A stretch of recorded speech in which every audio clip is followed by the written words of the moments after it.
सो hello song मैंने welcome to my new mini blog. तो यहाँ बाहरी गलु गोटे वाटरफल जेटा कि केलोने अवस्थित इतार ना हो देवदर हो।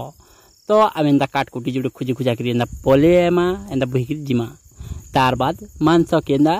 मसला मसली तेल तुला देकर सानी देमा कुचुरु कुचुरु कुचुरु कुचुरु उल टे लेसुन टे मरची टे देकर कुचुरु कुचुरु सानी देकर बाउंस तेल टे देकर भरी देमा तार बाद ठुसा टे मारी देमा बुझल आद निया जालमा आज के बसई देमा तार बाद तार ऊपर खाटकुटी के दे पत्र पत्र दे दुआ करी फुकी फुका टे देमा फुकी फुका जाली देमा तार बाद नहीं जल्ला पर जाके जाली बहरी देमा इटा होगला पर देखी पड़ता आम बम्बू चिकेन एंता इटा के भरी देमा देखी पार्छ कि इटा हूँ आम बम्बू चिकेन पड़गला फिर भी चलबा इटा के खाई देवा केन्दा लगुचे टेस्ट फिर आप इसे आनमा